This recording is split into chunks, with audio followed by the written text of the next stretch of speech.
Tuhan bersamamu. Inilah Injil suci Yesus Kristus menurut Matius bab 10 ayat 16 sampai dengan ayat 23. Penganiayaan yang akan datang. Pada suatu ketika Yesus berkata kepada ke-12 rasul-Nya, "Lihat, Aku mengutus kamu seperti domba ke tengah-tengah serigala. Sebab itu hendaklah kamu cerdik seperti ular dan tulus seperti merpati.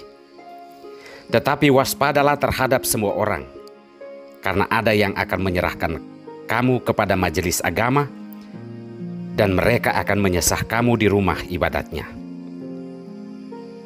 Dan karena aku, kamu akan digiring ke pemuka penguasa-penguasa dan raja-raja sebagai suatu kesaksian bagi mereka dan bagi orang-orang yang tidak mengenal Allah. Apabila mereka menyerahkan kamu, janganlah kamu khawatir akan bagaimana dan akan apa yang harus kamu katakan, karena semuanya itu akan dikaruniakan kepada kamu pada saat itu juga. Karena bukan kamu yang berkata-kata, melainkan Roh Bapamu, Dia yang akan berkata-kata di dalam kamu. Orang akan menyerahkan saudaranya untuk dibunuh. Demikian juga seorang ayah akan anaknya. Dan anak-anak akan berontak terhadap orang tuanya dan akan membunuh mereka. Dan kamu akan dibenci semua orang oleh karena namaku. Tetapi orang yang bertahan sampai pada kesudahannya akan selamat. Apabila mereka menganiaya kamu dalam kota yang satu, larilah ke kota yang lain. Karena aku berkata kepadamu, sesungguhnya sebelum kamu selesai mengunjungi kota-kota Israel, Anak Manusia sudah datang." Demikianlah Injil Tuhan. Siapa yang bertahan akan selamat.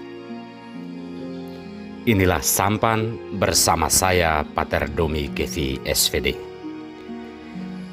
Bapak, Ibu, saudara-saudariku yang terkasih, dimanapun Anda berada saat ini, sampan kembali menyapa Anda sekalian. Saudara-saudariku yang terkasih, mencoba untuk bertahan dan tabah dalam keadaan sulit itu tidak gampang.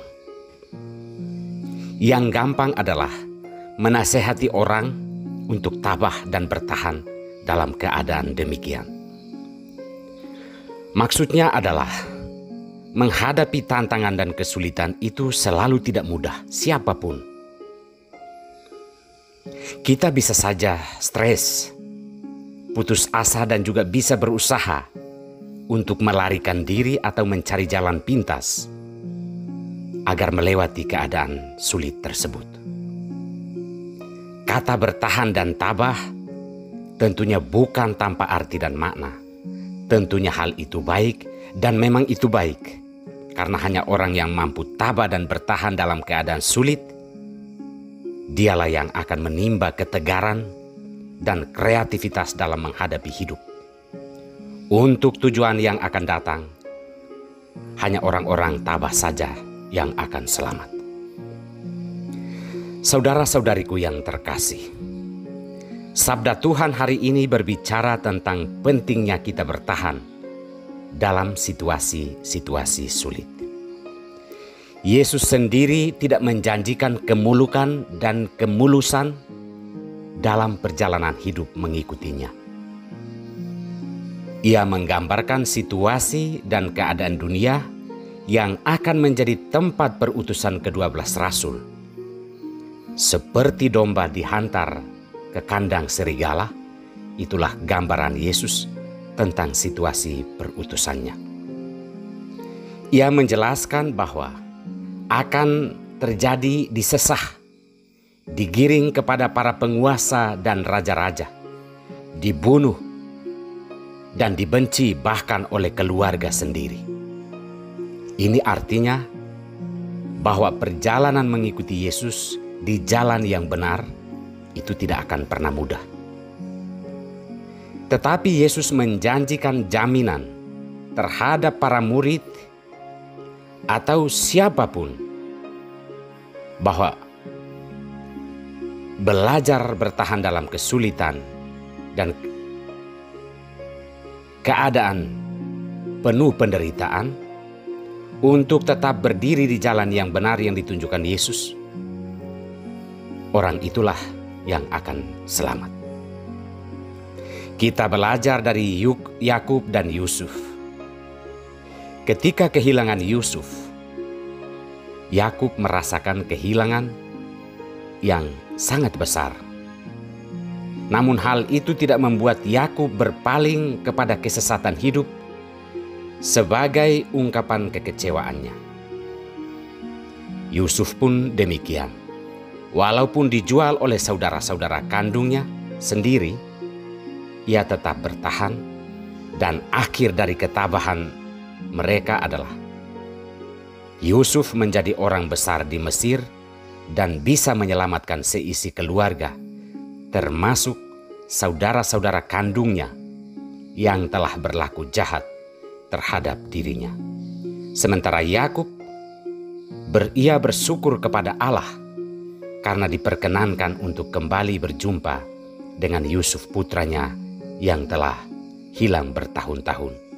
Maka bagi Yakub, kematian adalah kerinduannya setelah ia diperkenankan Tuhan berjumpa dengan putranya yang telah hilang. Saudara-saudariku yang terkasih, siapapun yang tabah dan bertahan dalam keadaan sulit, dialah yang akan diselamatkan oleh Tuhan. Ini janji Tuhan bagi kita semua.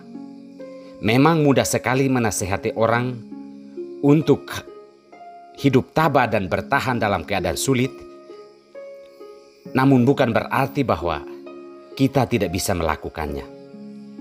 Tuhan mengajak kita untuk berusaha tetap bertahan di jalan yang benar ketika kita harus berhadapan dengan berbagai tantangan dan situasi serigala yang ada di sekitar kita.